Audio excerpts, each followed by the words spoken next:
tocaram profundamente. Fazia tempo que eu não escutava elas. Obrigada por a gente poder começar esse encontro.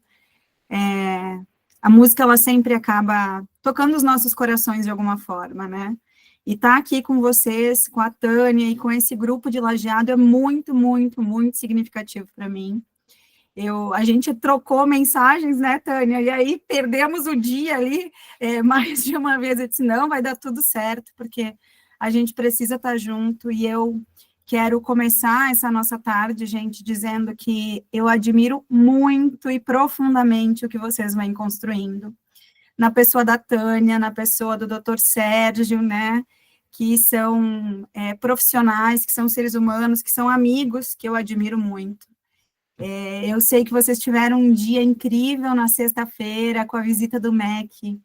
Vocês merecem, Lajeado merece contar a sua história, merece inspirar o Brasil todo, né? E eu tenho muita gratidão de a minha história fundir quase com a história de Lajeado, da Justiça Restaurativa, com a história da Tânia. Tem pessoas aqui que estão aqui hoje que eu conheci lá em 2015, a primeira vez que eu estive aí, né? Passei um mês da minha vida, eu me mudei para Lajeado, formei 4 turmas e eu trago as histórias que eu vivi com vocês, Tânia, de uma forma muito especial. Cada vez, inclusive, que eu vejo aqui Queiro Café, gente, por aí, espalhada por esse Brasil agora, eu lembro de vocês. Mas eu preciso contar que a Suíça, a padaria suíça, eu ainda gosto mais que a Queiro, né? Porque ela é mais raiz aí. Então, sintam-se honrados e uma gratidão imensa por esse dia, por essa tarde.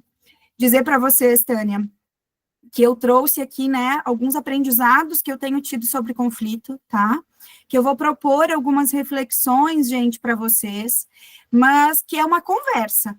Eu prefiro sempre, depois que a gente começa a trabalhar em círculo, né, é tão melhor quando a gente, por mais que esteja fazendo uma palestra, uma fala, quando a gente está junto, e não de um outro lugar. Então, por favor, não me deixem só, conversem comigo, façam perguntas, abram o microfone, para que essa nossa 1h30 juntas, acho que estamos em maioria mulher, né, a justiça restaurativa por si só, ela tem uma alma feminina, né, e isso, a cada encontro, a gente vai vendo o quanto isso de fato é real. Então, a gente pode ir juntas construindo esses conhecimentos. Pode ser, gente? Tudo bem para vocês? O que eu trouxe aqui, né, é baseado nos meus conhecimentos aí, nesses estudos da justiça restaurativa. Esse ano eu faço 15 anos como facilitadora, tenho tido a honra aí de ser uma instrutora já há 12 anos, né, ter coordenado, desenvolvido diversos projetos, programas e serviços de justiça restaurativa, sou pedagoga de formação, tenho uma caminhada grande na área da assistência social, eu vi que tem aqui gente do serviço de convivência, né, isso ressoa no meu coração. Eu estive secretária de assistência social aqui em Caxias do Sul, na gestão 21 e 22, até início de 23, quando eu me mudei para Cuiabá, no Mato Grosso, e fui para lá trabalhar com a presidente do Tribunal de Justiça de Mato Grosso, até esse ano, até abril desse ano, implantando a justiça restaurativa.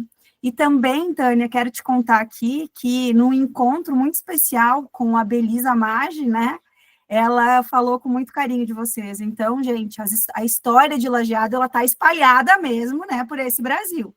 Por isso que a gente está aqui num sentido de igualdade, tá? Não estou aqui para ensinar nada, estou aqui para compartilhar com vocês os aprendizados. E eu vou compartilhar minha tela aqui, ok? Tudo bem para vocês aí, gente? Então tá. Não me deixem só, não esqueço. Vou pegar aqui. Vocês estão enxergando a minha tela sobre a teoria do conflito? Sim? Beleza. Gente, o que vocês enxergam quando vocês olham para cá?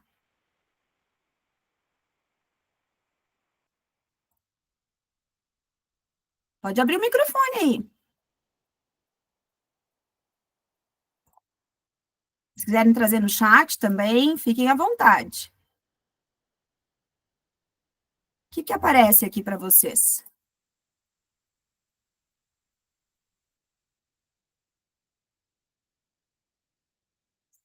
Alguns palpites?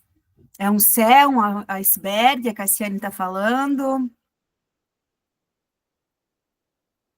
que mais que a gente pode dizer aqui? O que parece?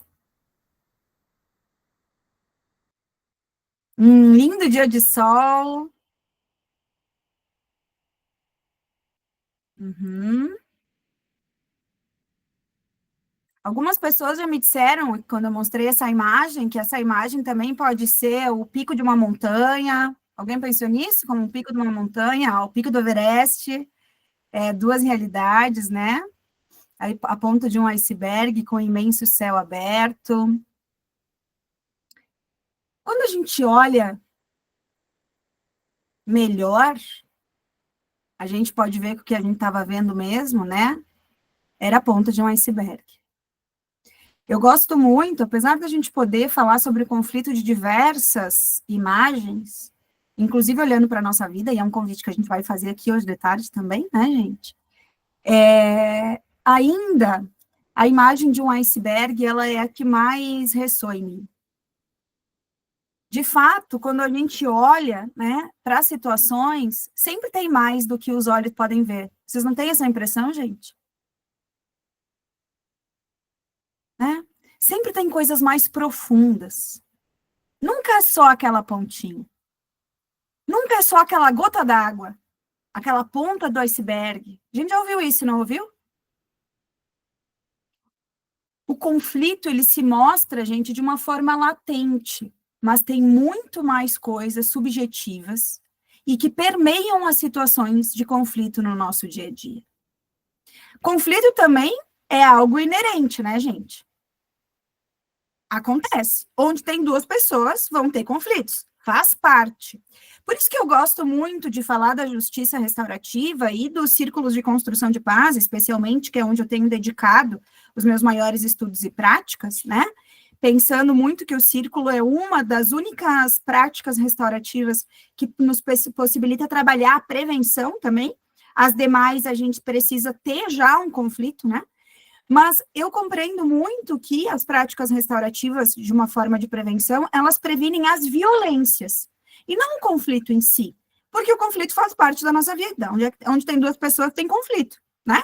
Só que a forma como a gente vai abordar esse conflito vai sendo menos violenta, conforme a gente vai aprimorando as nossas técnicas também, e vai conhecendo as pessoas com as quais a gente convive. Tem uma frase desse autor que diz, né, que nenhum conflito é como se apresenta na superfície. E assim como um iceberg, a parte oculta é muito maior que a parte visível. Então, se eu estou vendo, né, uma pontinha, eu posso ter certeza que o que eu não estou vendo é muito maior do que o que eu estou vendo. A gente já não teve a impressão, vocês como facilitadores, já tiveram a impressão que, e isso para mim, adolescentes, né? E infelizmente, gente, nós trazemos aqui uma triste realidade, né? Que o Rio Grande do Sul, ontem, quando a gente fala de espaços escolares, que vocês também são referência, o estado do Rio Grande do Sul, né, em menos de 4 meses, passou por 2 situações de violência extrema, né? A primeira, dentro desses 4 meses, foi no dia 1º de abril, na minha cidade, Caxias do Sul, inclusive, né, eu tive a oportunidade de fazer um trabalho com a equipe diretiva, e agora, né, uma outra cidade, vizinha nossa, acabou passando por isso também. Quando a gente vai trabalhar com adolescentes, por vezes, e eu estou falando de situações de conflito, de briga, né, é o que mais me traz a percepção direta, vocês já tiveram a impressão que por vezes, uma ação é reação de outra coisa? Por exemplo, bem simples, né? Dentro da minha casa, eu costumo brincar muito com esse exemplo. Eu sou a filha mais velha. Alguém aqui é filho mais velho, gente? A Cassiane já levantou a mão aí, né? Cassi. Então, lá em casa, né? Eu tenho uma irmã mais nova. E, por vezes, quando eu ficava nervosa com a minha irmã, aqui tem mais pessoas, né? Se identificando. A minha mãe acabava xingando e mandando todo mundo parar. Só que eu estava reagindo a uma coisa que a minha irmã estava fazendo. Não era a primeira ação. Mas o que a minha mãe estava vendo? A minha reação. Em casos também de processos judiciais, né, gente? Agora eu tenho trabalhado com algumas famílias num clube da minha cidade aqui, que trabalha com esportes, numa briga entre 2 adolescentes da natação, por exemplo, né?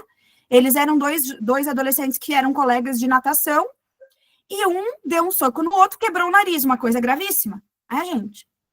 Só que aí, quando tu vai escutar os dois adolescentes, e isso não justifica, mas explica, o menino que apanhou, ele tinha uma série de ações também de extrema violência contra aquele que bateu naquela situação. Só que quem chega a fazer o boletim de ocorrência primeiro, acaba sendo a vítima, não é? E diversos processos judiciais a gente acaba encontrando essa realidade no ambiente escolar também. Então, gente, não justifica, mas essas situações explicam o que a gente tem aí como oculto dos conflitos. E é isso que a gente aprende muito nas práticas restaurativas, né? Que não ficar só no que os olhos estão vendo. Ampliar o nosso olhar, trocar as nossas lentes da maneira que a gente olha para as situações. Quero convidá-los, gente. Vou falar aqui sobre um caso e eu gostaria muito que vocês me contassem, podem abrir o microfone ou podem trazer no chat, o que isso ressoa em vocês, sem julgamento. A gente não fez diretrizes aqui, mas quando facilitadores se encontram, já isso permeia as nossas conversas, né? Gente, mulher atropela pedestre em feira. É um caso real, tá? Esqueçam que vocês são facilitadores, eu quero tocar o ser humano que tá aí. Mulher atropela pedestres em feira. Mata 3 pessoas e deixa 5 feridos. O que essa situação te faz sentir? Ser humano, Aline, ser humano, Michele, ser humano, Alessandra. O que tu sente quando tu escuta isso? Como é para vocês escutarem?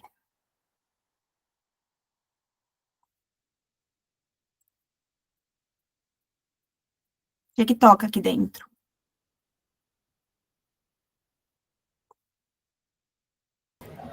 Eu acho que as duas coisas, assim, né? A questão do que essa pessoa que atropelou estava passando, estava vivendo na sua vida, porque eu já tive várias vezes desatenção ao trânsito, assim, e pensei, nossa, desculpa, eu não vi, eu não percebi. E, ao mesmo tempo, também quem foi vítima, né, que são as famílias, as pessoas, né, que tiveram os seus afetos feridos também, né, então eu acho que é os dois lados, assim, logo que me vem, assim, mesmo os ataques, né, a gente tem essa situação da estação, eu também fiquei pensando muito, né, nesse jovem, que motivou ele a fazer isso, quais são as faltas, né, de relacionamentos que ele teve, familiar, comunitário, enfim, e também, claro, a perda, né, das crianças, de quem viveu tudo isso. Mas é claro que a Tânia, de 10 anos atrás, exatamente, quase, né, dia 21 de agosto, faço 10 anos que conheci o Círculo de Construção de Paz, não pensaria assim, com certeza, né? Alessandra, pode abrir aqui, eu vou só enquanto tu abre o microfone. A Maria Cristina, Cris, que bom que tu tá aqui, nossa colega também. Embora não possamos julgar, né, a Cris diz que é difícil, mas que primeiramente traz, né, uma sensação de negligência. A Aline fala, né, gente, que isso traz também, mostra uma desatenção. A Rosemeire fala que é chocante, né, que demonstra aí uma falta de cuidado com o próximo. É isso mesmo, né, esses são os sentimentos que vão passando entre nós. Ali, o que tu sente? Eu fiquei só, digamos, o que me mexeu comigo foi a questão, a mulher, né? Mulher que atropelou. Por que não colocaram o motorista ou a pessoa, né? Mas eles pessoalizaram para, digamos, a mulher, que é, em tese, é o que as pessoas entendem, que não é tão boa motorista, né? Ou não é tão diligente quanto talvez um homem. E aí me chamou a atenção a palavra mulher. Por que colocaram a mulher, né, nessa frase? Atropelou e matou, né? Como se, isso pode ser passivo para qualquer pessoa, né? Sim. Qualquer pessoa que dirige pode acontecer um fato assim, desse. Como, né, quando a gente tem aí um adolescente, né, menor assaltou, menor matou, né, ou um transexual, gente, é um ser humano, né, não precisa, ótimas reflexões. Bom, gente, quem é essa mulher? Essa é a mulher que atropelou e que matou, né?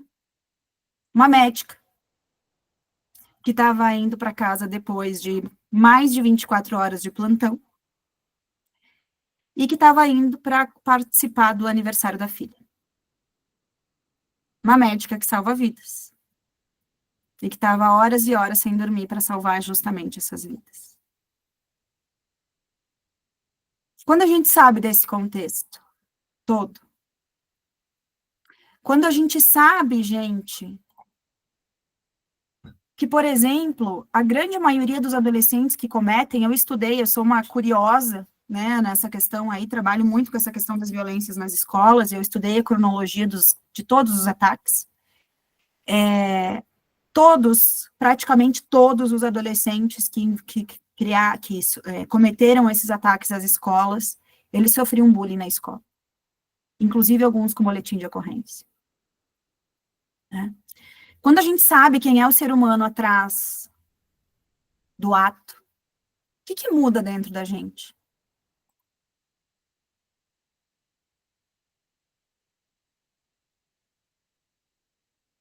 Como que é isso tudo?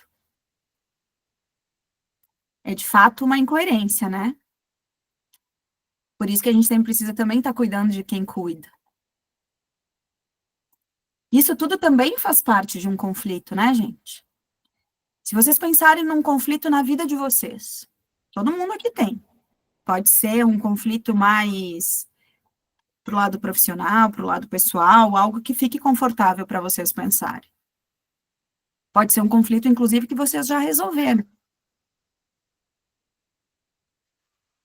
Como é para vocês pensarem nesse conflito hoje, depois de ter passado todo esse tempo? Ou se ele está latente ainda em vocês?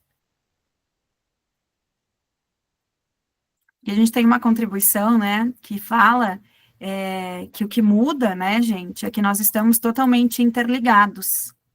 É o olhar, né? O ser humano e essa médica não é uma parte isolada do todo.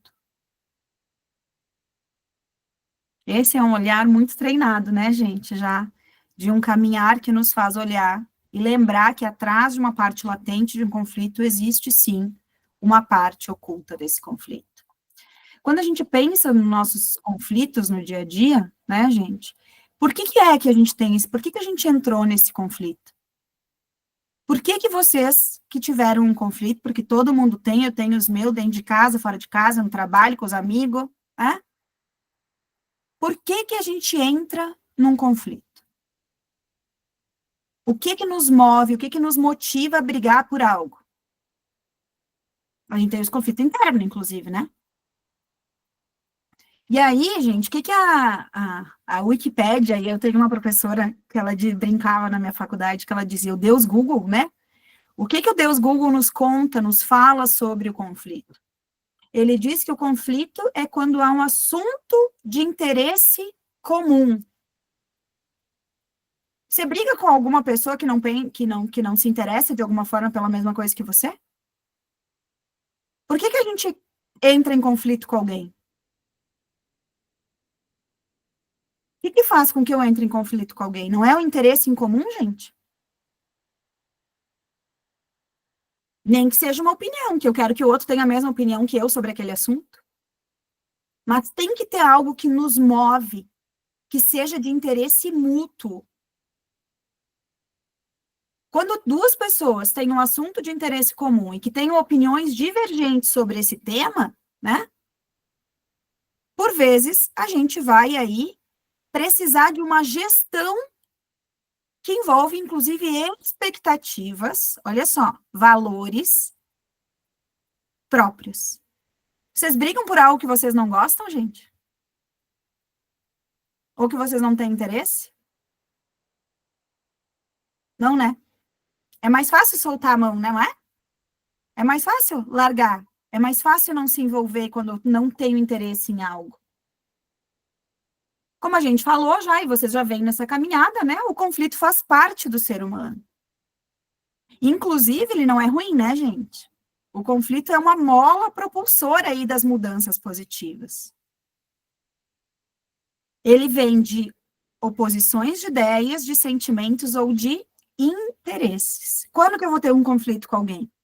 Quando eu tenho uma ideia diferente, uma ideologia diferente, e aí se a gente quer pensar, né, gente, os momentos das eleições, eles chegam a me dar um frio na barriga, porque isso fica muito latente nas nossas relações também, né? Quando eu tenho sentimentos diferentes e interesses diferentes do outro. ou opiniões diferentes sobre o mesmo interesse. Nós podemos dizer, gente, que nós temos tipos diferentes de conflito. Os conflitos mais objetivos, que eles estão contidos aí nas disputas, né, por valores, e a gente está falando aí principalmente de conflitos financeiros. Mas nós temos os conflitos subjetivos, que estão contidos nos relacionamentos. São mais difíceis de identificar e eles influenciam e perturbam o conflito objetivo, porque envolve emoções e sentimentos. Vamos pegar um exemplo, gente, disso? Vou pedir aqui uma situação para vocês. Um caso de inventário, por exemplo. Quem aqui já não passou por isso ou conhece alguma família que na situação do inventário entrou em conflito? Conhecem, gente? A disputa aí por bens, por exemplo. A gente pode pensar que é um conflito objetivo, certo? Envolve valores financeiros. Isso é o que está lá na ponta do iceberg. Mas é só isso? Um juiz vir e dizer, por exemplo, numa separação de um casal, tu fica com a casa e tu fica com o carro. Divisão de bens é objetivo.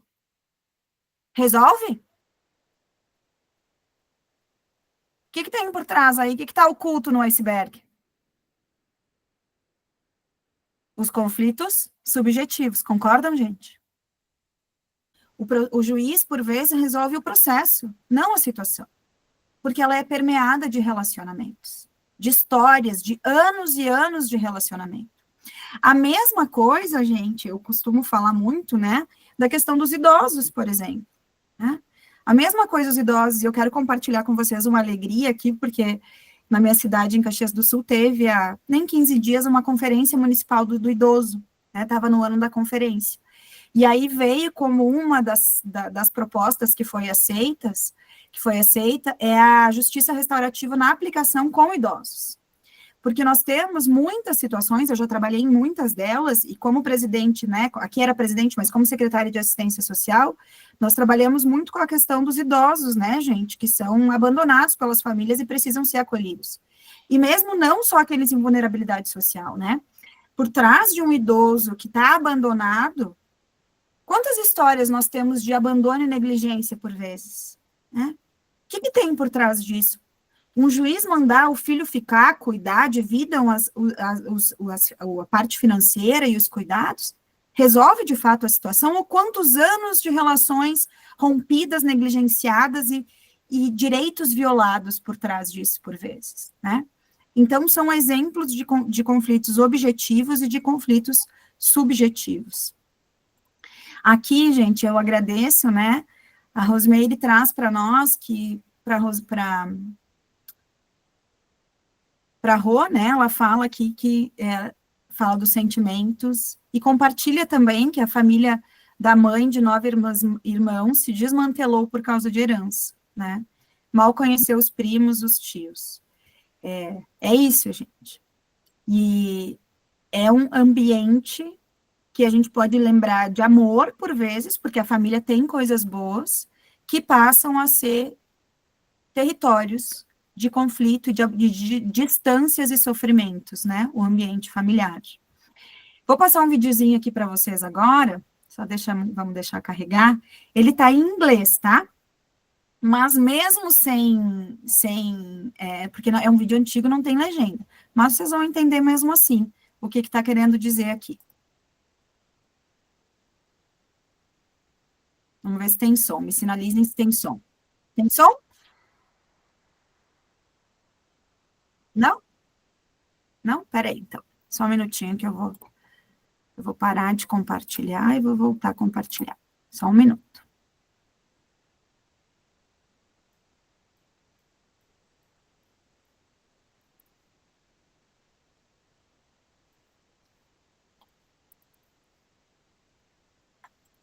Ah, tá.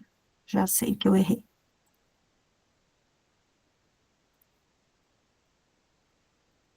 Estão vendo, gente? Sim? Excuse me. I know you didn't think Opa, agora tá carregando. Anyone would catch you, but you just slammed your door into my car. The least you can do is say you're sorry, lady. You don't have to take that tone. It's not like I'm hurting your resale value.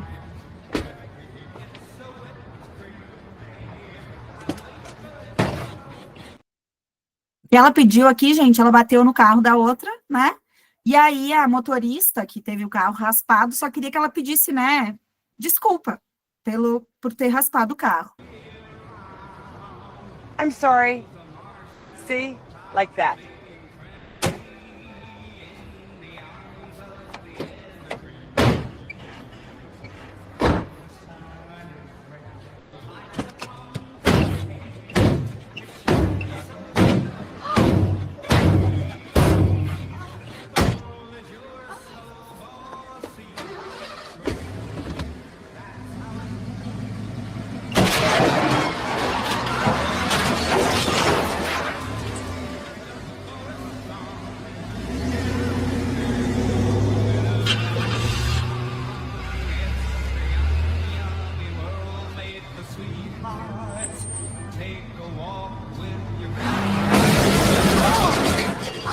It's a sugar date.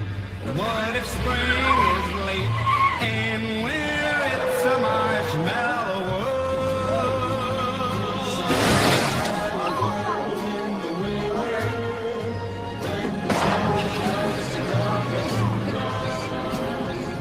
It's the time to play. It's a little it's the whole year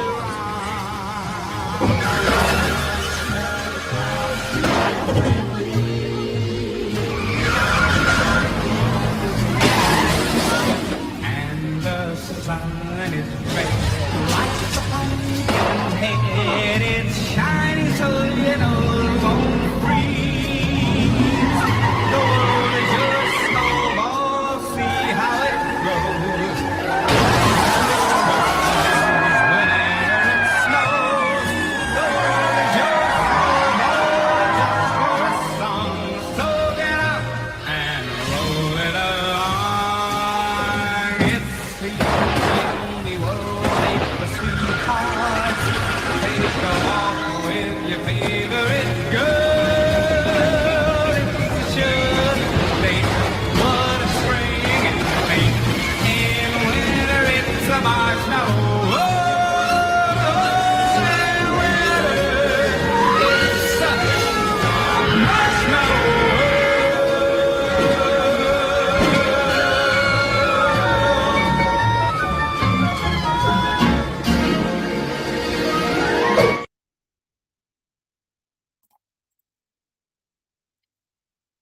E aí, gente?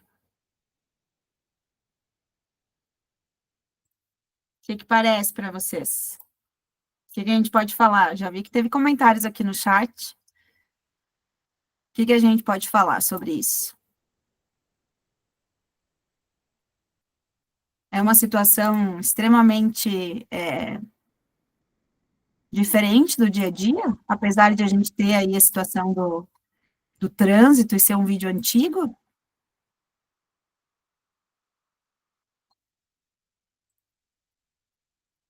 O que vocês acham?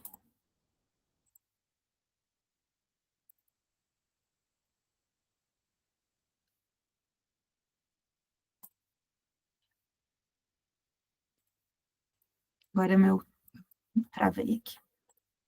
Pode abrir o microfone quem quiser, tá? Uma loucura, né? Isso é uma escalada de um conflito. Infelizmente, ilustra a realidade. Duas moças lindas, né? Ficaram irreconhecíveis, se transformaram em monstras. Não é tão diferente do cotidiano. Vocês já tiveram alguma situação, gente, que vocês nem lembram como é que tudo isso começou mesmo? Aconteceu comigo. Posso participar? Claro, por favor. Seja bem-vindo. Eu tenho aulas na Casa de Cultura italiana, e francesa e britânica também aqui na Universidade Federal do Ceará. Uhum. E eu geralmente chego quase que em cima da hora das aulas. E uma vez, a gente, às vezes, tem autorização para estacionar dentro da universidade, às vezes não. Então, a gente estaciona na rua secundária, né, que tem próximo à universidade. E o trânsito, nesse momento, ele é muito caótico. Então, por segurança, né, eu espero primeiro o trânsito acalmar, vamos dizer assim, para poder fazer a baliza e estacionar no lugar bem certinho. Enfim, eu estava sinalizando que estacionando em determinado local, chegou outra pessoa, outra mulher, e E simplesmente estacionou. pegou minha vaga, na maior cara de pau, assim. E aí eu falei, senhora, eu vou estacionar, eu estou sinalizando. E ela fingiu que nem me ouviu, nem me escutou. E aí eu tive que dar 2 voltas para encontrar outra vaga. Enfim, sabe, essas coisas acontecem realmente no dia a dia e a gente tem que respirar fundo, contar até 10, para não ter uma escalada de conflito, enfim. Mas ainda bem que depois que eu dei a segunda volta, eu encontrei até uma vaga melhor. Eu falei assim, então Deus está bem, porque encontrei uma vaga até melhor do que aquela que ela me tomou, então foi muito bom. Mas isso realmente acontece e aí cabe a cada um de nós, né, ter o bom senso também, né? Obrigada, Carla. Por nada. Na sua fala, né, além de ficar imaginando a cena e lembrando de situações como essa, né, e de situações que no trânsito a gente acaba com mortes, né, gente, não é algo que, infelizmente, não aconteça. Por vezes, uma batida de trânsito, né, a parar numa sinaleira, esses dias eu vi até, não sei se vocês chegaram a ver, que virou notícia, né, a questão do Uber aí, esfaqueando outro motorista, né, o trânsito, de fato, quando a gente lida com as emoções, a flor da pele, por vezes, né, é preciso que a gente tenha aí uma forma, uma gestão das nossas emoções, e isso é uma das coisas importantes que a gente vai aprendendo, inclusive com as práticas restaurativas, né, a se autocontrolar, lidar com as nossas emoções, né, algo que é um ganho que a gente recebe como facilitador, né, não sei se vocês já pensaram sobre isso, é um ganho secundário ali que a gente vai desenvolvendo como facilitador, e é o que a gente também proporciona para as pessoas quando a gente, né, aplica os círculos, as práticas restaurativas de forma mais rotineira. Mas também fiquei pensando nessa fala, né, a gente tem alguns países muito desenvolvidos que, se vocês já ouviram falar, assim, de uma cultura que a primeira pessoa que chega nos ambientes, na universidade, na igreja, né, com esses horários marcados, as primeiras pessoas que chegam vão estacionando mais longe, para que as que chegam atrasado ou em cima da hora possam deixar mais perto. Tatiane, eu vi, parece que é no Japão, é Japão, na né? Ásia isso.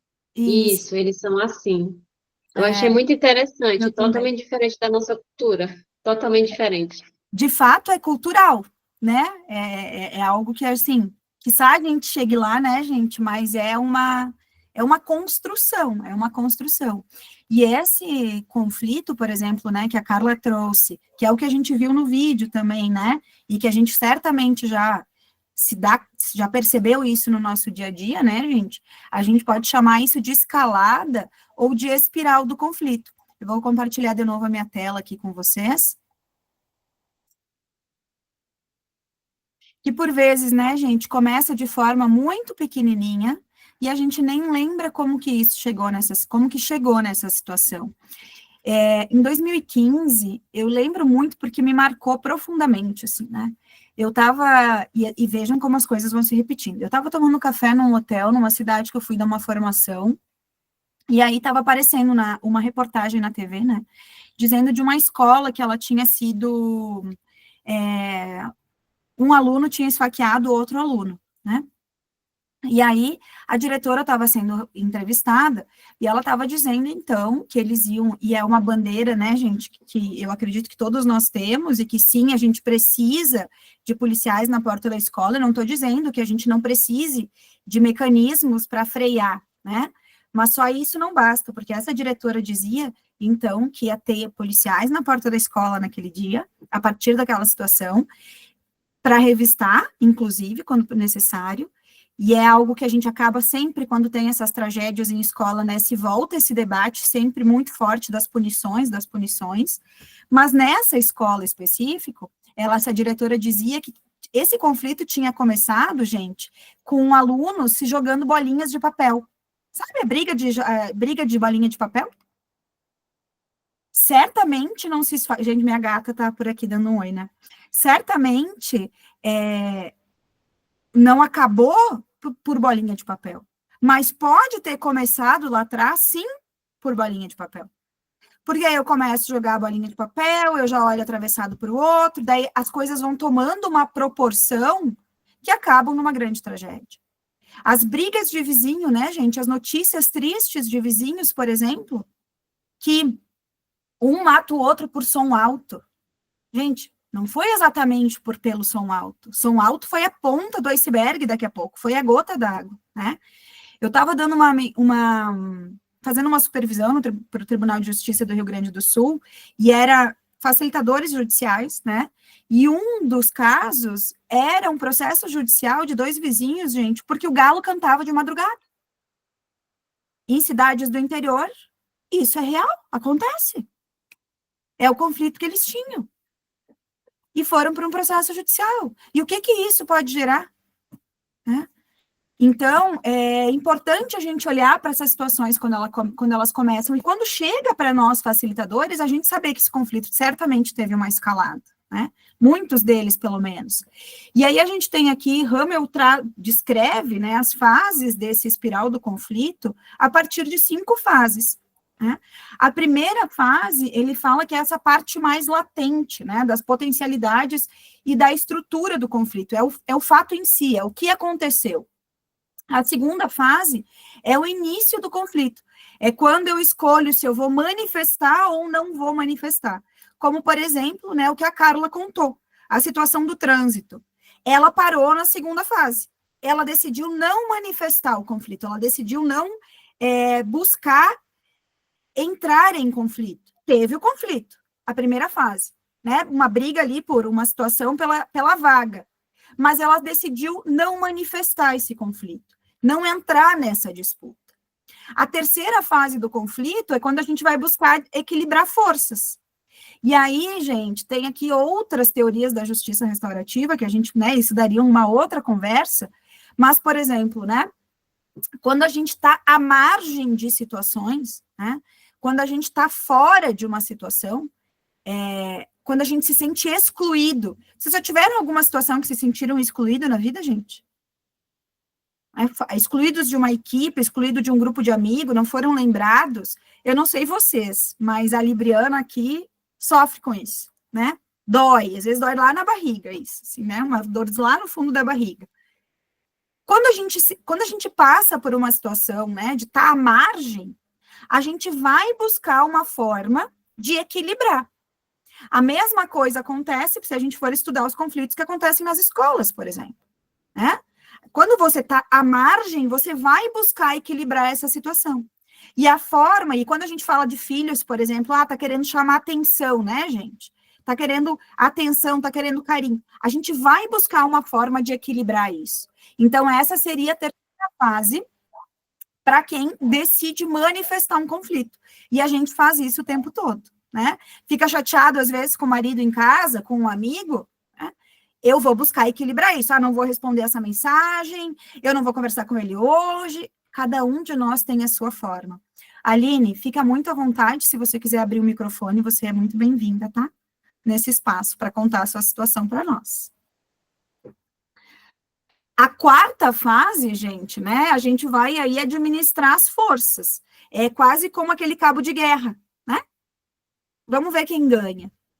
E a quinta fase desse conflito seria a interrupção do conflito. Ou a gente acomoda as forças, né? Ou a gente acomoda as forças e finaliza esse conflito, ou a gente começa esse conflito de novo. E aí ele pode ganhar uma outra escala. Esse conflito, inclusive, pode se tornar uma violência, como esse caso que a gente viu do vídeo, né? Das 2 pessoas ali. Que essa mulher, bateu no carro? Quem não, né, Tânia? Como tu falou aqui, quem nunca raspou um carro?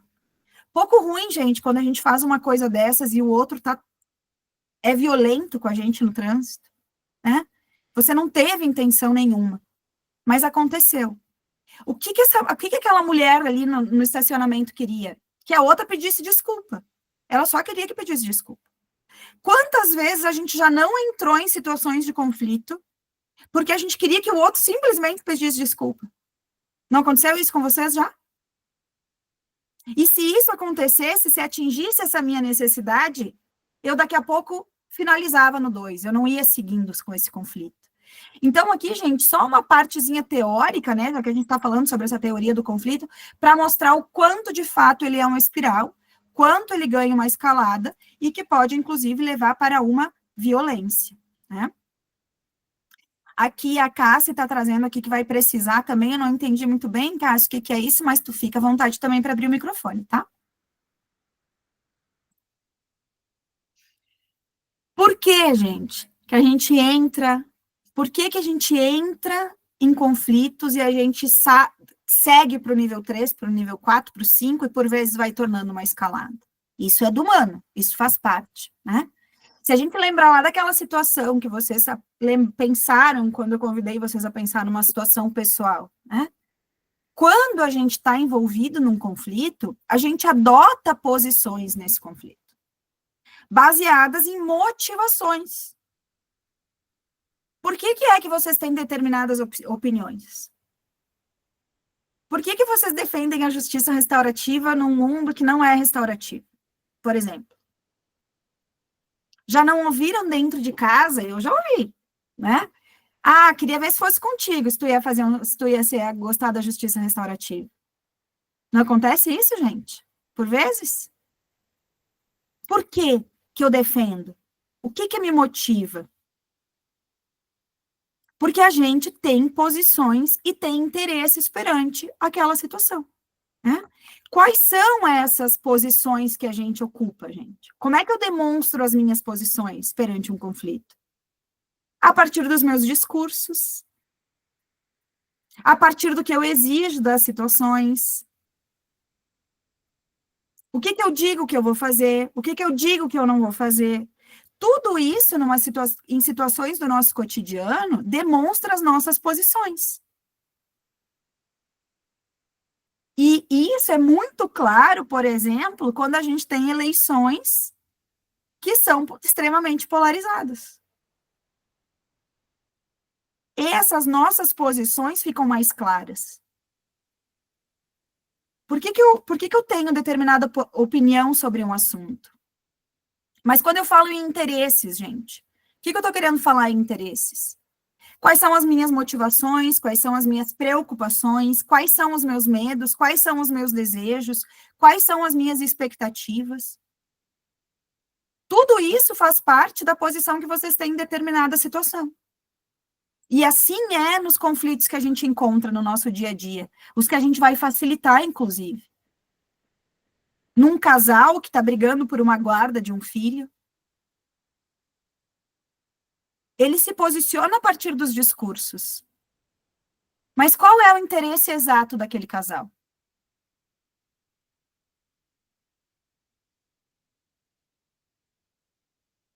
Uma briga, por exemplo, gente, por uma disputa pela guarda de um pet. Ah, mas é um pet. Sim, mas o que tem por trás? Qual é o interesse? Qual é o sentimento? Qual é a motivação? Faz sentido isso para vocês, gente? Vocês estão conseguindo linkar aí, por mais que seja um assunto mais teórico, as situações que vocês encontram no dia a dia? Quais são os desejos das pessoas? O que está no oculto do iceberg? E quando vocês têm um conflito pessoal que está resolvido? Por exemplo, tá, passei por um conflito, tudo bem, está resolvido agora. O que significa que está resolvido para vocês? Quando que está resolvido esse conflito? Quando que vocês se sentem satisfeitos, por exemplo? Não, está resolvido. E claro que cada conflito é um conflito, né? Cada situação é uma situação. Mas na situação, vamos pensar numa situação com amigos, que a gente fica chateada por algum motivo. Eu já tive situações com amigas que eu fiquei chateada, né, por alguma situação, e que quando reconheceram os meus sentimentos, não é uma questão, por vezes, de estar certo ou estar errado, mas é de reconhecimento do sentimento, já estava resolvido dentro de mim. Vocês já passaram por isso? Às vezes um pedido de desculpa, às vezes, olha, eu continuo achando que eu estou certa, mas eu te vejo, eu te enxergo, eu te respeito. E isso, gente, se chama interesses. Ou o que a gente encontra na justiça restaurativa, necessidades. Se todos nós temos, e as pessoas com as quais a gente vai trabalhar têm, posições e motivações, os conflitos só vão cessar quando a gente conseguir atingir a satisfação ou a necessidade daquelas pessoas com as quais a gente está facilitando alguma situação, por exemplo. Enquanto a gente não, de alguma forma, atingir a necessidade, acolher a necessidade, e por isso que, quando a gente vai trabalhar com situações mais complexas na justiça restaurativa, com os círculos de construção de paz, a gente busca, né, olhar para as necessidades das pessoas. O que as pessoas precisam para ficar bem? Porque a gente está buscando o interesse delas. A posição, por vezes, ela está clara, principalmente em situações de um conflito aparente. Cada um tem a sua posição. Está clara pelos discursos, pelas posturas, né? Pelas atitudes, mas o interesse não. O interesse, por vezes, é aquela parte oculta. E aí, essas situações que, por exemplo, a gente compartilhou aqui entre nós antes, né, gente? O que tem por trás do afastamento familiar, por vezes? Qual é o interesse? Qual é a necessidade que não foi atendida aí? Faz sentido, gente, isso para vocês? O que a gente pode entender também de uma forma mais resumida, gente, aqui? Quais são as causas de um conflito? Quando a gente tem identidades não reconhecidas e necessidades insatisfeitas. É o desequilíbrio entre as identidades e as necessidades. Quando você não me vê, quando você não reconhece o meu esforço, quando você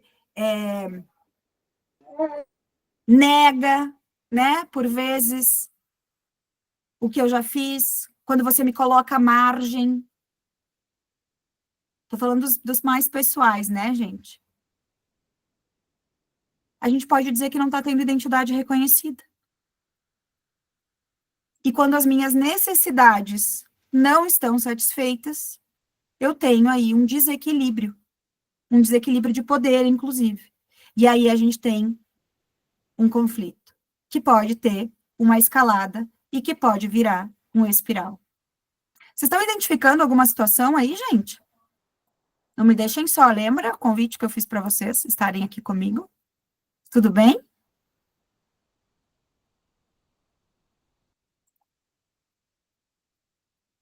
Qual é a identidade, gente? O que vocês acham que é a identidade de uma pessoa?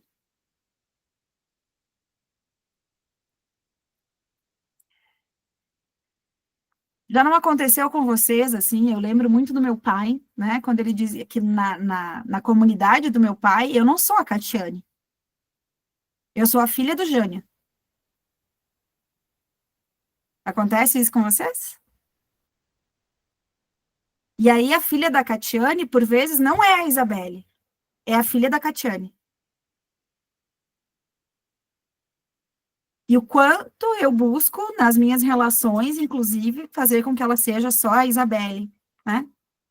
Porque quando a gente busca, quando a gente não reconhece a identidade do outro, a gente tem um desequilíbrio.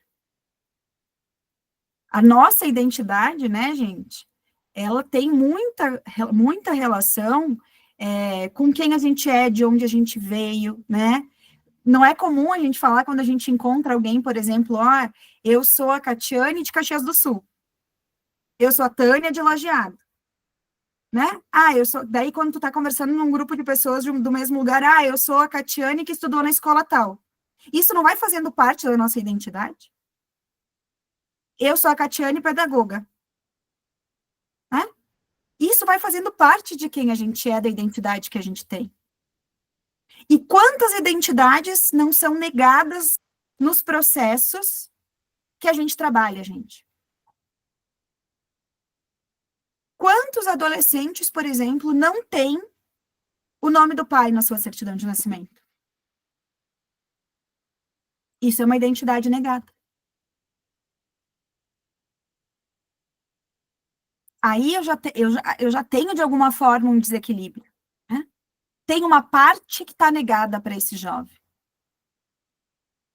Tem uma busca, tem uma necessidade aí que não está sendo atendida, por exemplo.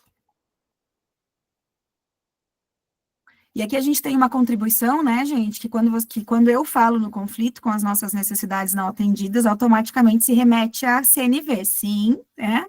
E a importância de a gente agregar a CNV. Concordo perfeitamente, que bom que trouxeste a CNV, né, e o Marshall Rosenberg, que fala, inclusive, né, gente, a premissa da CNV também, né, que a violência é uma expressão trágica, inclusive, de uma necessidade não atendida, né?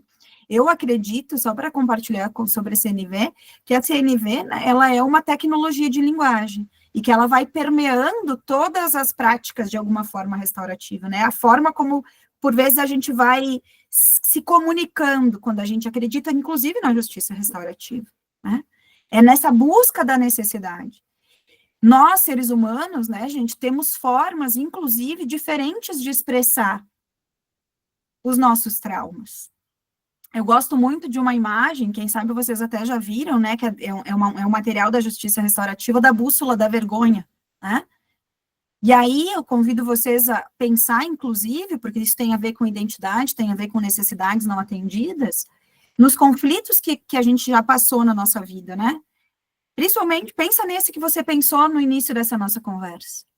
Quando a gente sofre uma dor, um trauma, quando a gente se sente à margem, atingido de alguma forma, cada um de nós tem formas diferentes de expressar essa dor, né?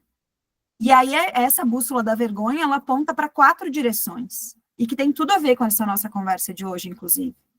Uma das direções, ela traz a questão do isolamento, né? Que algumas pessoas que passam por situações traumáticas se isolam, enchem a casa de grade, se foi um assalto, não saem mais de noite, né? Se teve uma situação à noite, por exemplo, se teve uma violência. Outros acabam evadindo dos espaços. E aí a gente tem a questão da evasão escolar. Por que a gente tem um número altíssimo de evasão escolar? O que acontece na evasão escolar? Outros acabam, né, gente, sendo violentos com os demais. E aí, esses casos, essas tragédias, elas vêm muitas vezes, sim, de necessidades que não são atendidas. E outros, inclusive, se autoagridem. E aí a gente tem a questão, por exemplo, da automutilação, a questão da tentativa de suicídio consumado, que é um assunto seríssimo, né, gente? E aí, a cada pessoa que acaba se ferindo, nós temos um impacto, no mínimo, direto a 150 outras pessoas. Que vão ser atingidas, que vão passar pelo ciclo da bússola de novo, e que, de alguma forma, vão expressar suas dores por um desses caminhos. E aí, quem disse aqui antes, no início, quanto a gente está interconectado, interligado, né, gente? É isso. Nós estamos totalmente interligados. E o que acontece comigo impacta na vida de vocês, porque a forma como eu estou aqui com vocês hoje, ela é resultado também das minhas emoções, dos meus sentimentos, de relações que eu tive até agora, por exemplo. Isso também faz parte de quem eu sou e da minha identidade. E quando a gente fala de identidades, de necessidades, gente, aqui o que é conhecido, né, que é a pirâmide de Maslow, que ele há muitos anos já, né, esse psicólogo traz a questão de que nós temos necessidade. Oi? De que nós temos necessidades, né, gente? Todos nós temos necessidades. E o Maslow, ele divide as necessidades numa pirâmide aí, né, dividindo em 3 grupos, mas em 5 degraus, digamos assim. E ele diz que todos nós temos necessidades fisiológicas. O que são as nossas necessidades fisiológicas? Alimento, roupa, repouso, moradia. E aqui, gente, eu também quero dizer a minha profundo sentimento e admiração pela força de vocês de Lajeado, que tiveram as necessidades básicas de vocês com a enchente, né? E muitas pessoas do Rio Grande do Sul perderam muito e sem condições de olhar para as necessidades básicas. E quando a gente não tem as nossas necessidades básicas atendidas, a gente vai expressar isso de alguma forma. Quando, por exemplo, a gente tem fome, né, gente? O que acaba o nosso corpo demonstrando? Às vezes a barriga ronca, às vezes eu fico mal-humorado. Quando eu não durmo bem à noite, eu também vou ter meu corpo vai reagir. E assim é para as nossas necessidades de segurança também, que vem pelos relacionamentos. Maslow fala que as necessidades básicas, elas são fisiológicas e de conexão. E vejam, gente, que depois que eu passo por essa necessidade de segurança, que tem a ver com relação, que vem da família, de me sentir seguro em casa, mas num ambiente, não é seguro só uma segurança externa, né? É uma segurança que vem de grupo, inclusive. Só depois que eu construo isso tudo, que eu vou ter autoestima, confiança. Então, sabe aquelas frases, por vezes, que a gente ouve no Instagram, né? Tenha confiança, tenha autoestima. Mas se eu não sei o que está oculto nessa pessoa, eu não sei se as necessidades básicas dessa pessoa foi atingida ou não, como do dia para a noite criar autoestima? A importância da gente saber de tudo isso é para a gente também poder olhar para as pessoas que chegam até nós e que a gente convive por vezes, sabendo que as reações que elas têm hoje são consequências de necessidades não atendidas. E eu não estou dizendo que justifica, eu estou trazendo só que explica. E aí, gente, eu estou me formando agora em neurociência e comportamento, tem autores que, a partir do estudo do cérebro, e eu acredito profundamente nisso, que já apresentam uma inversão dessa pirâmide, trazendo que como primeira necessidade que nós temos é a conexão, antes ainda do que o alimento, a água e o ar. Antes das necessidades fisiológicas, como alimento, a gente tem a necessidade da conexão. E aí, se a gente lembrar, como é que é para um bebê se alimentar? Ele não precisa, gente, de alguém que dê esse alimento para ele? Ele não precisa que alguém cuide dele antes? Então, essas são necessidades básicas nossas. E que também tem tudo a ver com a teoria do conflito. Quando ainda, né, gente, voltando ainda para essa nossa teoria, existem 2 processos para que a gente possa lidar com os conflitos. A gente tem conflitos objetivos e subjetivos. Os conflitos subjetivos, eles estão muito interligados e influenciam nos objetivos. O conflito tem uma escalada. E a gente pode escolher 2 formas de lidar com esse conflito. Ou por processos construtivos, que a gente tem pessoas que trabalham, né, para consolidar as relações sociais, quando a gente usa valores, técnicas e habilidades, ou por processos destrutivos, que a gente tem aí um enfraquecimento ou rompimento das relações. O que a gente vem escolhendo, gente, fazer com a justiça restaurativa? Qual desses 2 processos é?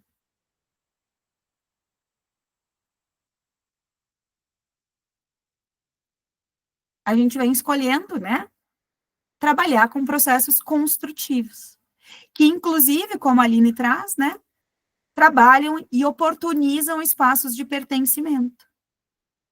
E aí, gente, vocês já ouviram falar, ou já devem ter falado, porque parece mesmo, né, que a justiça restaurativa é mágica, não parece? E tudo bem as pessoas falarem isso, e tudo bem a gente pensar nisso. Mas ela não é mágica, ela é biológica. Por que ela é biológica? Porque ela atende às nossas principais necessidades como seres humanos. Que é de pertencimento, inclusive, como a Aline trouxe aqui. Quando a gente está sentado numa prática restaurativa, e eu vou falar aqui especialmente os círculos de construção de paz, o que eu estou vivendo ali, gente? Pertencimento. Eu estou sendo vista, eu estou sendo cuidada, né? Eu tenho um espaço para falar sobre os meus sentimentos sem julgamento. Que lugar na vida, de fato, a gente tem espaço para fazer isso? Quando a gente vai fazer uma avaliação, e tomara que depois tu passe, Tânia, porque eu não trouxe aqui, mas eu devia ter trazido, uma avaliação, por exemplo, dessa nossa conversa, né? Eu me sinto muito, e eu vou falar para vocês, vou me abrir aqui, eu me sinto muito mais à vontade de ser verdadeira quando não tem meu nome, por exemplo, na avaliação. Que espaço, de fato, a gente tem para ser 100% verdadeiro? A gente é pouco treinado para fazer isso. E o círculo nos permite estar inteiro. E por que, por vezes, no círculo de construção de paz, as pessoas se emocionam com choro, através de lágrimas? Porque é isso, porque você é acolhido, e você é você. E a gente tem pouco espaço para fazer isso. Não é sinônimo, né, gente? A emoção, através do choro, não é sinônimo de sucesso ou de insucesso. É só um espaço que está atendendo às tuas principais necessidades básicas. Assim como a gente precisa, né, como a Kay Pranes diz, de ar, de comida e de alimento, e aí vem as necessidades apontadas pela pirâmide de Maslow, a gente precisa de pertencimento, de significado. Para que eu tenha significado, eu preciso ser vista, né? E para que eu pertença, eu preciso contribuir. E isso as práticas restaurativas nos trazem. Por isso que é muito mais fácil a gente ir para um processo construtivo. Porque as pessoas a gente está atendendo as principais necessidades das pessoas nesse espaço. E aí, gente, bem simples, aqui bem breve para vocês, né? Quais são os meios de resolução de conflitos que a gente tem na história, né?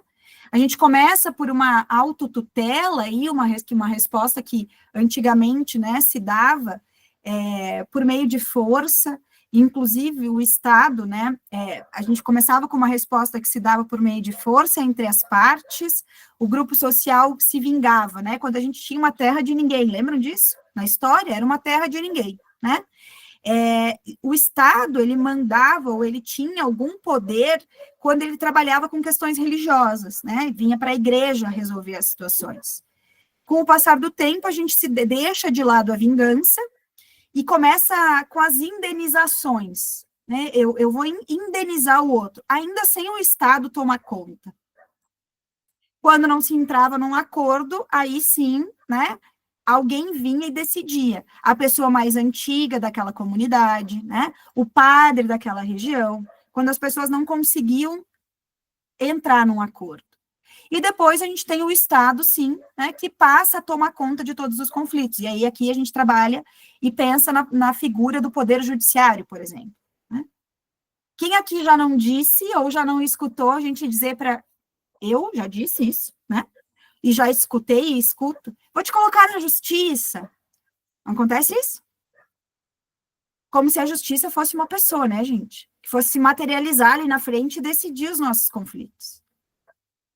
Mal, a gente sabe que a justiça é morosa, que não atende às necessidades de todas as pessoas, né? Por isso que, por vezes, os processos ficam anos, anos e anos, e quando o juiz resolve, as dores continuam lá. Porque não era objetivo, era subjetivo.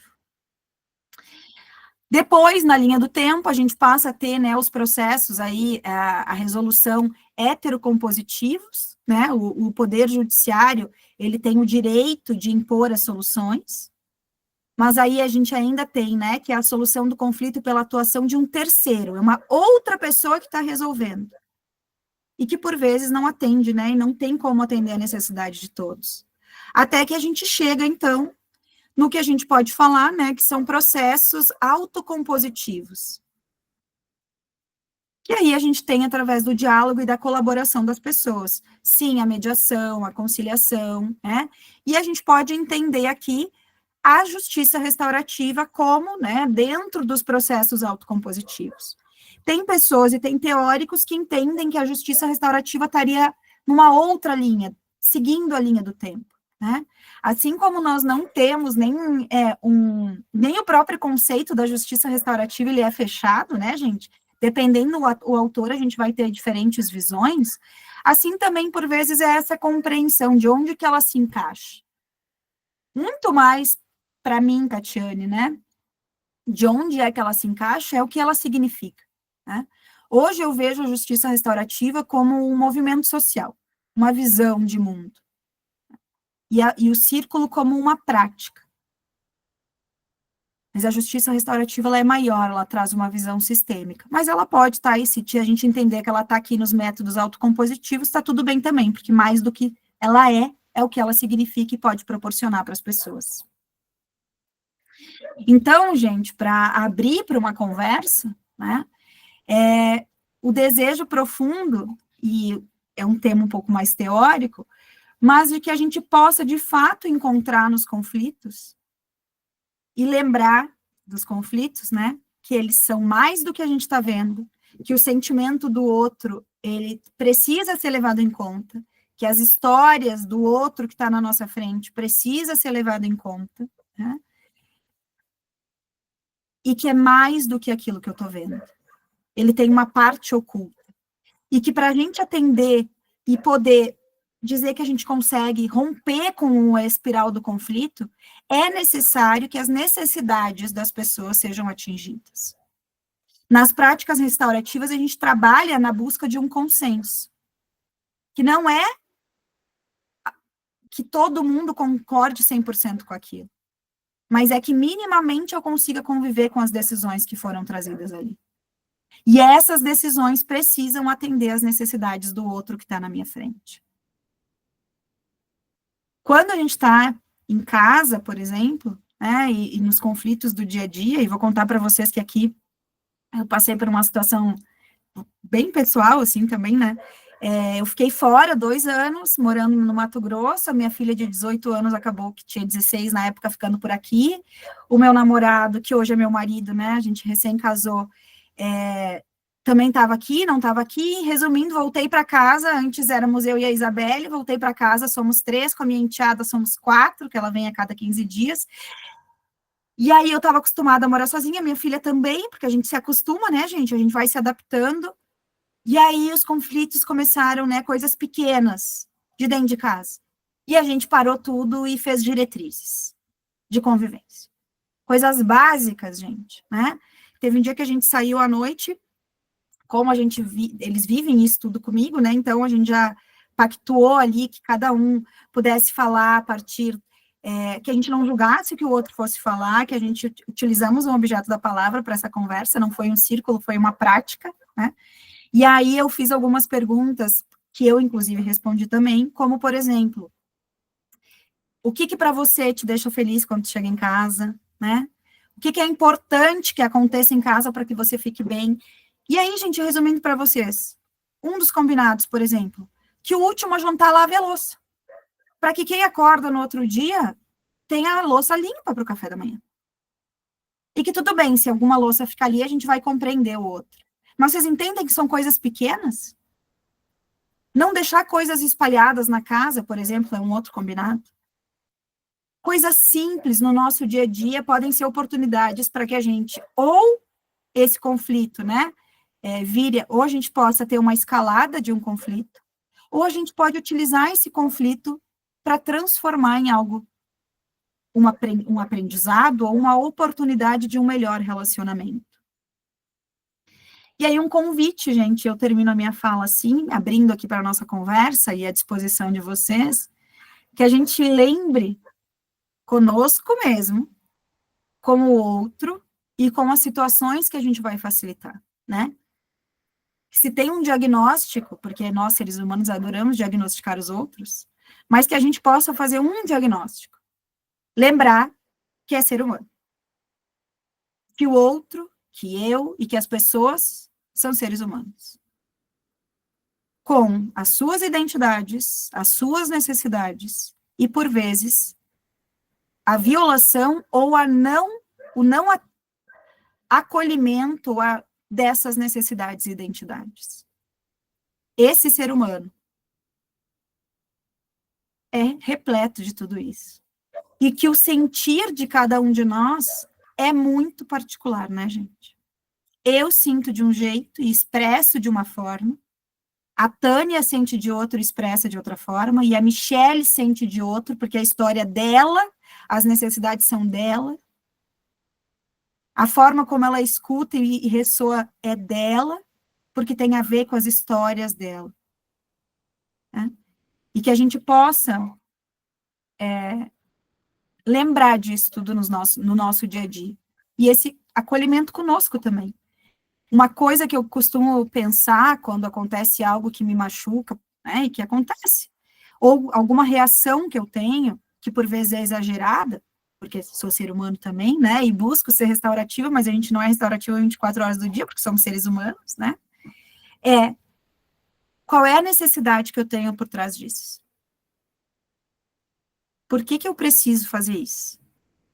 Por que isso está me doendo tanto? Por que isso está me machucando? O que de fato eu quero com esse projeto? Né? Quando eu busco entender a minha necessidade, fica muito mais fácil atingir ela, ou buscar formas, ou dizer não para algumas coisas. Não, eu quero isso só por isso. É uma dica que a gente possa também se perguntar quais são as nossas necessidades. Que identidade minha não está sendo negada? Eu agradeço a oportunidade de estar com vocês, eu abro a palavra para a Tânia, gente, e para vocês todos, honrando a minha história, eu honro a caminhada de cada um de vocês, e quero dizer muito que é, de fato, uma jornada, né? A teoria, ela é belíssima, mas a vida cotidiana, ela é isso aí, né? Um desafio, essa vida. Tem uma psicóloga que eu gosto muito, que é minha amiga, inclusive facilitadora, que ela diz que a vida, ela vai sendo vivida, a gente vai sentindo, né? A cada dia, a cada momento, as coisas vão ressoando mais em nós. Então, eu honro vocês e agradeço a oportunidade de estar aqui com vocês no dia de hoje. Tânia, te passo a palavra. Eu também, eu poderia ficar a tarde toda e pensando já em novas ideias, novas possibilidades, assim, quais as respostas também que a gente vai dando, né, enquanto essas práticas restaurativas, o quanto que a gente fala, né, de programas restaurativos, de escolas restaurativas, mas quando a gente também vê essas violências acontecendo, assim, né, eu acho que tu trouxe bastante essa bagagem, né, esse olhar, que foi muito importante também, né. Eu fiquei pensando, inclusive, hoje pela manhã participei de uma live também, e a pergunta era, após essa live, quais são as ações que você vai colocar em prática? Então, depois de todos, né, vocês, pessoas da região de Lajeado, da região de todo o Brasil, de vários estados, estarem conosco nessa jornada, que também para nós não foi fácil, porque também exige bastante organização, contato, link, certificado, posta o vídeo, abre licença, né? E a gente também aqui sempre acolhendo muitas situações. Mas assim, depois de todos esses encontros, depois de todos esses momentos que vocês acolheram sabedorias ou discordaram de muitas coisas, qual a ação que vocês vão fazer após isso? Porque também a gente muitas vezes forma facilitadores da paz, forma muitas pessoas, e assim, de poder pensar, bom, eu vou melhorar a minha comunicação, eu vou começar timidamente a fazer círculos de construção de paz, eu vou fazer mais cursos, ler mais sobre o assunto. Então, esse é o convite que eu gostaria de deixar para vocês, que cada um pensasse, bom, alguém aqui do grupo vai agora organizar os próximos encontros com outras temáticas, né? O Pacto Lajeado pela Paz chegou até aqui com o curso de fortalecimento, de uma forma brilhante, com a Catiane de verdade, assim, um brilhante afetivo, amoroso, mas com muita responsabilidade também, nos trazendo para o centro das questões, né? Não romantizando os círculos de construção de paz, então, de forma muito especial. Então, é essa reflexão que eu queria deixar para vocês. E outra também, se nosso encontro ele está sendo gravado e teve relatos pessoais, então, se alguém não quiser que o seu relato ele seja publicado, porque depois vai para o YouTube do Pacto, a gente está finalizando esse processo também, depois desse curso, vai para uma página do YouTube do Pacto, contate, e aí a gente corta as partes, assim, também, para a gente poder ter esse cuidado, assim. Então, eu vou deixar aberto, assim, para uma ou duas pessoas que querem fazer uma fala, uma consideração, enfim, né, para que a gente possa, então, ouvir algumas pessoas também.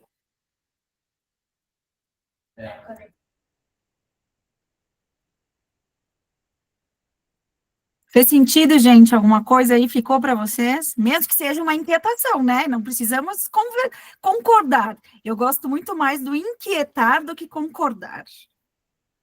Quando eu estou inquieta, eu me movimento. Movimentou alguma coisa, gente?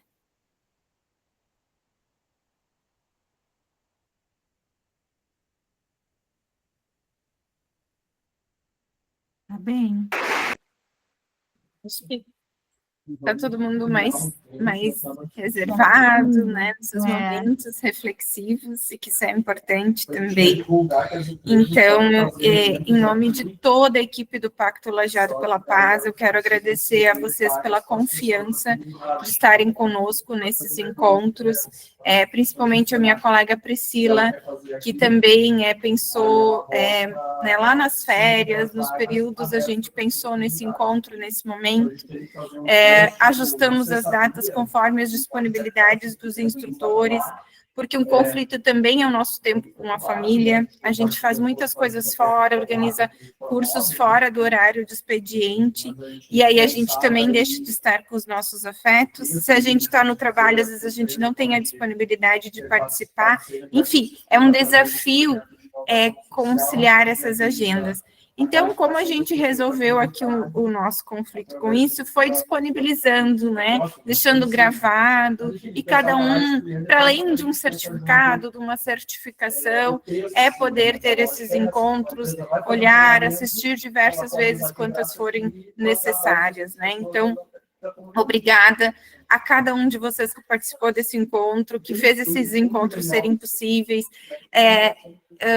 agradecendo a Catiane, eu agradeço aos 13 encontros, aos 13 convidados que a gente teve, todas as pessoas voluntariamente se dedicaram, ninguém disse talvez, vamos pensar, não sei, todos prontamente, né, tivemos aí a participação do Dr. Sérgio Diefenbach, o desembargador Leoberto Branquier, a doutora Débora Demarque, tivemos Gustavo Arns, a Inês, enfim, né, várias participações, a própria Priscila, a gente esteve aí conduzindo e trazendo temas que a gente quer compartilhar.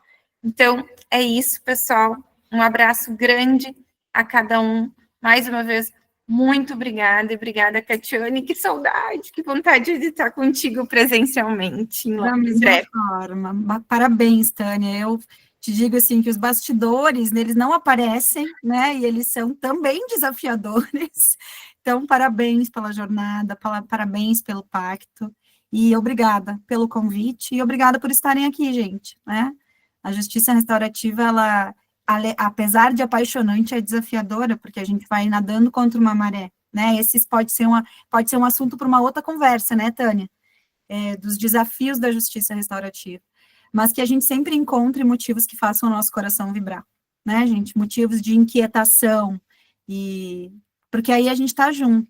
E também uma dica para vocês, gente, é que, assim como os pressupostos, né, que a gente encontre espaços para pertencer e lembrar do nosso verdadeiro eu.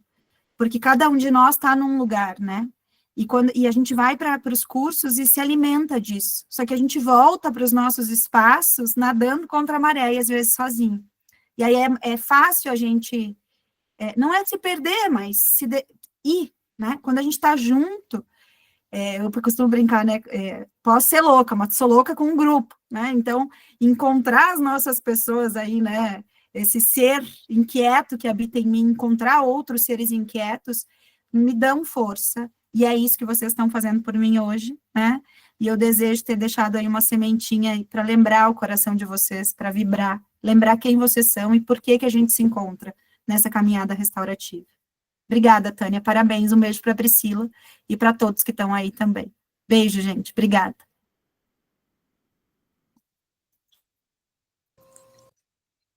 Até. Até. Obrigadão. Tchau, tchau. Parabéns.